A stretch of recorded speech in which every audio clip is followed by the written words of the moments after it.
Okay, let's get into this.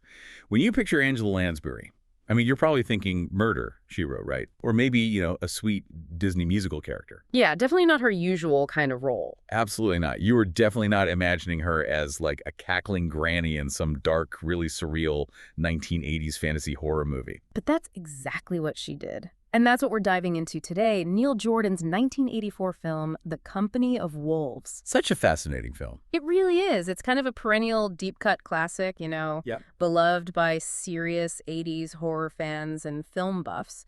And I think precisely because it's so much more than just, well, a scary movie. Right.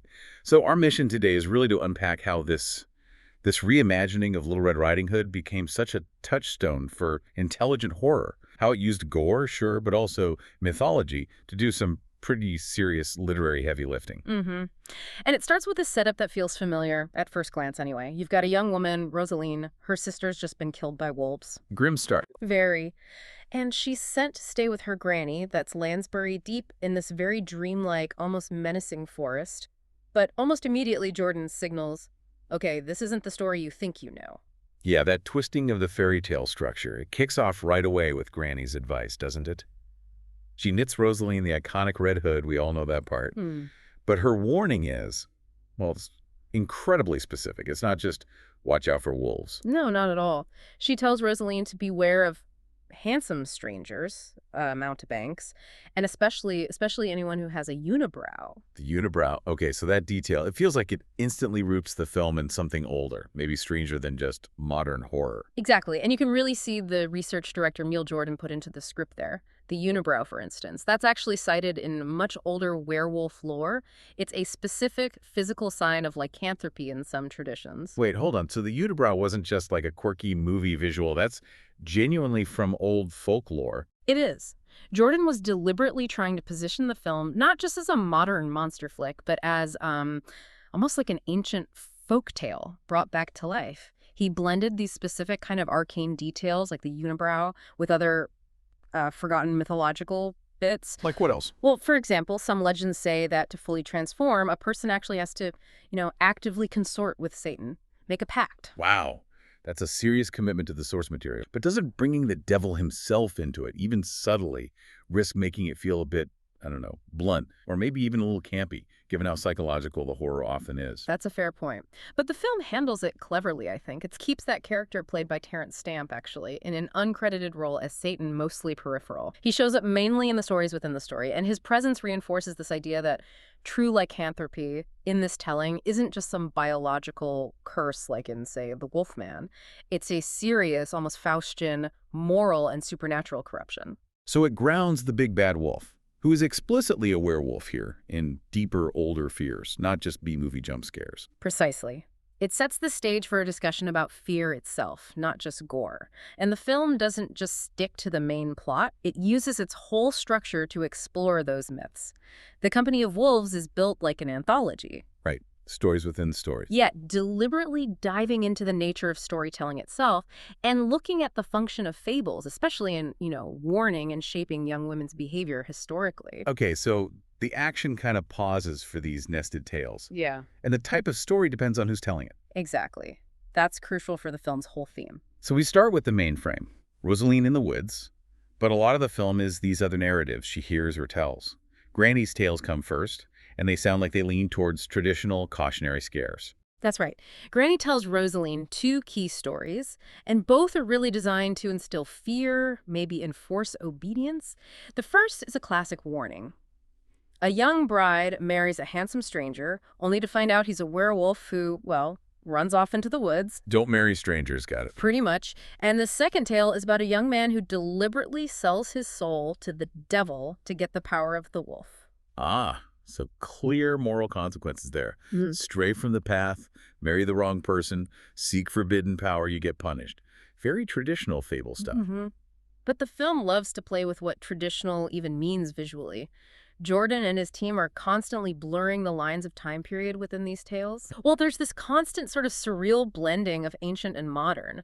In one of these folk tales, right, it looks like it's set maybe in the 18th century, maybe earlier. Okay. And then suddenly a Rolls Royce just drives through the scene. Rolls Royce. Yep.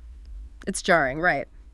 But it kind of highlights that the core message of the fable, The danger of the wolf, perhaps the danger of men, it stays constant no matter the historical dressing. That's clever. But you said the narrative pivots. It really changes when Rosaleen starts telling her own stories, right? She doesn't just repeat Granny's warnings. No, she actively subverts them. She's basically hijacking the folktale format to express her own developing worldview, her own anxieties and maybe desires. Okay, tell me about her stories. Well, her first tale, she tells it to her mother, and it's just pure, beautiful, surreal class commentary. You have this old witch confronting a bunch of aristocratic, decadent, wealthy types at a fancy dinner party. She curses them, and bam! They all start transforming into wolves right there mid-meal. Wow. So Granny tales punish disobedience, but Rosaleen's punish the elite, the decadent. That's horror as social critique. Yeah. People have compared that kind of thing to Louis Buñuel, this surrealist filmmaker. Exactly. It's got that same kind of biting, surreal edge. And she saves the biggest subversion for her final story. When she tells that one, the whole dynamic flips. It's a massive shift away from monster as punishment. Towards what? Towards monster as victim, or at least monster as something much more complicated. How does that final story manage to redefine the whole Red Riding Hood thing? Well, she tells this tale to a huntsman who is, fittingly enough, himself a werewolf. Okay, perfect audience. Right. And in her version, the werewolf isn't the villain. It's an innocent young woman who happens to be a werewolf. She's portrayed as this sympathetic, almost fairy-like creature who just doesn't fit into the human world. So she transforms the wolf from a predator or a symbol of sin into an outsider. A misunderstood figure. Precisely. It completely reframes the threat, and it kind of prepares you, the viewer, for how the film's main story ultimately resolves. That's fascinating. That process of flipping the perspective, making you reconsider the villain. Yeah. That's great deconstruction. Now, the narrative structure is complex, but the visuals, that's what so many fans latch onto. Let's talk about the look of the film. It has such a distinct, gorgeous, foggy aesthetic. Oh, it's visually stunning, utterly gorgeous. The cinematographer, Brian Loftus, really helped create what became Neil Jordan's signature look back then. These dense, foggy, incredibly rich visuals. The forest feels completely unreal, totally detached from everyday reality. And here's a great bit of trivia for you film buffs listening. Yeah. The production design, handled by Anton Furst and Nigel Phelps. Oh, yeah, that's a key connection. It's huge. Because if those names ring a bell, it's because 5 years after Company Wolves, they went on to create much of the iconic, gothic, stylized look of Tim Burton's Batman. You can totally see the shared DNA there, can't you? That sensibility for these rich, dark, slightly unreal fantasy worlds. Absolutely. And achieving that lush look on what was actually a pretty tight budget, about £2 million back then, for some real ingenuity. They had to be smart. They made clever choices, like realizing that using, unconvincing rubber monsters for the wolves would just pull the audience out. Right, that would ruin the mood. Totally. So instead, they mostly relied on these beautiful, well-trained Belgian shepherds, which actually look quite friendly, but it works in the film's dreamy context. Smart. Saving money there, but they knew where they had to spend it. The transformation sequences. Oh, yeah. Because that's often what makes or breaks a werewolf movie, isn't it? Yeah. And Company Wolves delivered something, well, unforgettable. Instantly iconic. They absolutely did. They didn't just settle for the standard ripping clothes, stretching skin kind of thing. Yeah. Jordan came up with something uniquely visceral and weird. Describe it. Okay, so the transformation involves a fully formed, wet, glistening wolf snout emerging grotesquely right out of the person's open human mouth. Ugh, yeah. That image is so disturbing and completely original. It's incredibly powerful. They even put it on the movie poster, didn't they? They did. It was the key image.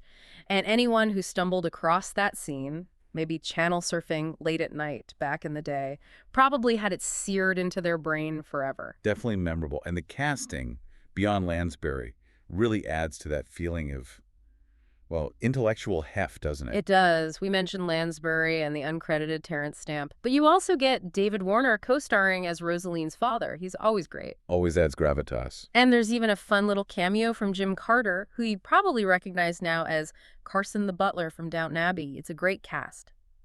So, pulling it all together, the lasting legacy seems to be that critics, even back then, got that this wasn't just a spooky flick. It was doing something more, something analytical. Absolutely. It was really heralded for that.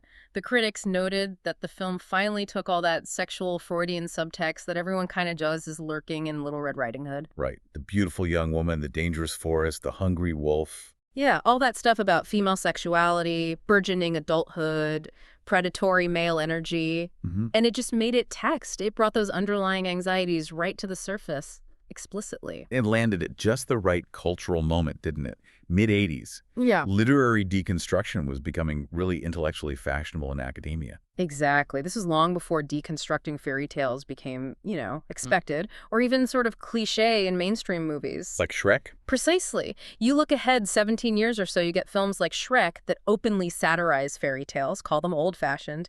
The Company of Wolves came out when digging into those layers, analyzing them, still felt potent, vital, like something new and revolutionary was being uncovered, not just, joked about. So if you're listening and you're looking for a film that gives you that rich, gorgeous, maybe low-budget '80s horror vibe, but also gives your brain something really substantial to chew on, A genuinely great horror movie for grown-ups. then this is one you absolutely have to seek out. It's available on Prime Video, I believe.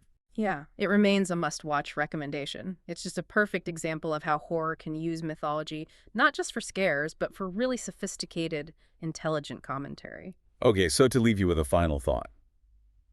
If The Company of Wolves so successfully pulled out all that deep, uncomfortable psychological and social stuff from Little Red Riding Hood, what modern fables, or maybe even children's stories, the ones we tell today, are kind of ripe for that same treatment?